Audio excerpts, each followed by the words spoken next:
again. Vera! Vera from South Africa! Wow, you can find a photo here. Everyone, give them a hand for Vera!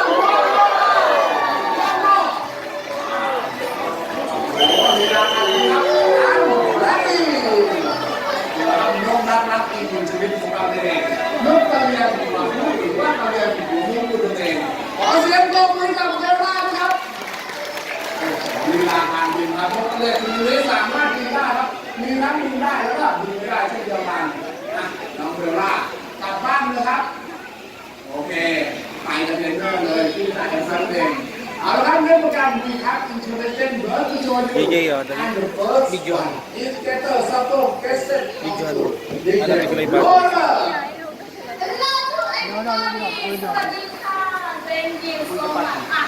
Today our will to show you how to dance ball. Wow. And the first song is basketball. So warm up.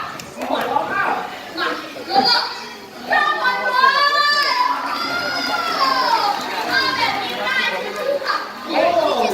It's very easy. Very easy. I will take hold. Kailangan ng battery. เดี๋ยวมาครับเล่นลงมาอีกครึ่งหนึ่ง ใช่แล้วต้องยากเพิ่มแน่นอนแทนดีเด้อแล้วถามเลยสิแทนดีเด้ออายุเยอะ โอ้โหชัวร์ โอเคชัวร์มาเราเริ่มพูดมาขันเก็บของเสร็จหน่อยแอนยก เดี๋ยวเราดูดูดูเชียร์ ตัวทำไมคะอีกนิดนึงนะคะ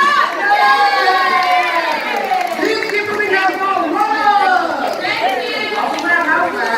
ส่งตัวคุณลูกบอลเลยครับถูกต้องจริงๆเลยครับเอาละครับถึงช่วงสำคัญของเวทีโชว์เราแล้ว Let's move to the next program we have นี่เลย Amazing work to show you and now and this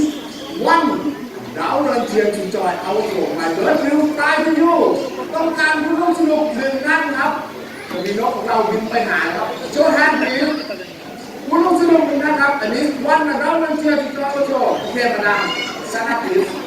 please stand up on the seat stand up on the left yeah very good all you have to give madam take off your sandal okay and set your arm like this set your arm like this okay oh I'm sorry sir I'm sorry madam okay I forgot to tell you you will have some money money please no money my bird doesn't find you okay show you money please 20 บาท50 บาท100 บาทแค่นี้ครับแต่เพลงเขาไม่มีเงินนะครับนกของเราไม่มีปัญหาแดงโคตรแบงค์เลยครับ1แบงค์อะไรก็ได้ครับกำลังหาอยู่กับคุณนะครับโอเค and fold up money into half fold up money into half fold up money into half fold up money into half half one more time fold up money into half เดี๋ยวให้เทรนเนอร์ของเราช่วยครับโอเคand so into the picture inside the body after having it are you ready we have a small welcome นกตัวเล็กๆน่ารักมากเลยครับน้องๆ display oh my god ทีมงานที่ผมเข้าใจผิดแน่เลยครับผมสมองเบิร์ดนกตัวเล็กๆอันตะกี้ไม่ใช่ครับเก็บไว้เป็นแกนอันนี้จากการตัวจริงหรือเปล่าครับเริ่มทำนี่ครับ Mommy is coming มาแล้วค่ะเอาสันทำมา Hello madam up your hand a little bit please don't move your hand นะ Okay ตรงนี้ go he is very smart and fast to be picked up ขอเสียงปรบมือกับน้องนิวนะครับนี่ Thank you โอเค20 บาทไม่พอแน่นอนค่ะ อะไรนะไม่พอ ไม่พอHello madam are you happy one more time okay 1,000 บาท เดี๋ยวเป็นการร่วมสนุกเฉยๆแหม Okay, and the feeling to try also. My boy baby, you can pick up and enter the money. Please stand up on your feet one more time. นกของเรานะคะเก็บเงินได้ก็สามารถส่งคืน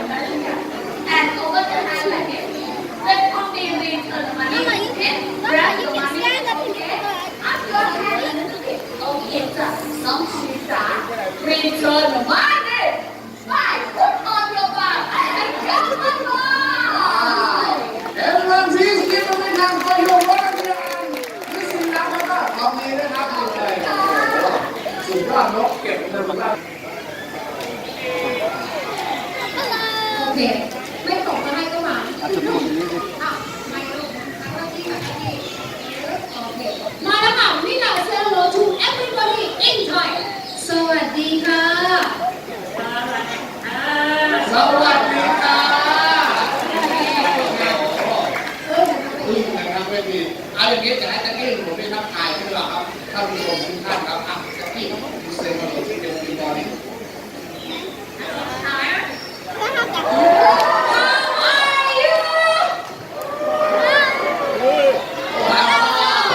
Okay. Ma, and Rita can speak more language. She can say hello in Indian. Oh, so many. Okay, listen, Rita. Say hello to you. Namaste.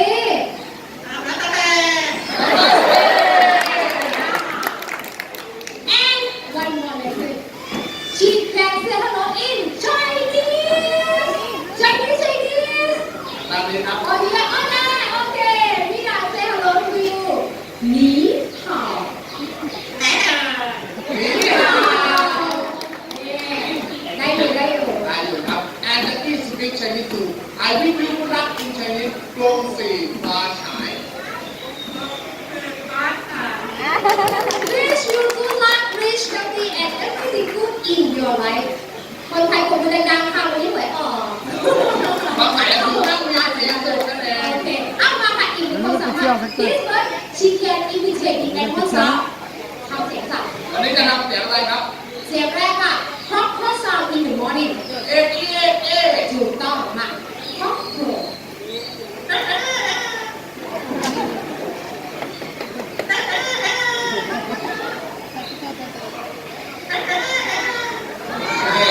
เอ๊ะเอ๊ะเอ๊ะ ใช่แล้วแต่ว่าสายไปหน่อยเสียงเริ่มแหบอ่ะครั้งนี้มาค่ะอีกหนึ่งเสียง เสียงอะไรครับ เสียงที่สองเลย Chicken sound ชิคเก้นตับตับตับ ครับใช่แล้วมา Chicken เดี๋ยวมันไม่ใช่เสียงไก่แล้วทีเนี่ย You listen to me นะ Chicken sound hens make the egg ตัดนะ One more time Okay Okay no idea โอ้วันนี้จะทำได้หรือเปล่าเดี๋ยวเราไปดูกันดีกว่าอ่ะพี่ดาพร้อมยังลูก Chicken sound Chicken make the egg ออกมาเลย Chicken โอ้โหแล้วตั้งมาเดิมอีกเมื่อกี้ไม่มีตัดมาเลยนักแอร์เลย อันแกยังไม่ใช่ no no One more time Okay Chicken sound Chicken เหมือนเดิมเลย ทำก็เหมือนเดิมหมดเลยค่ะ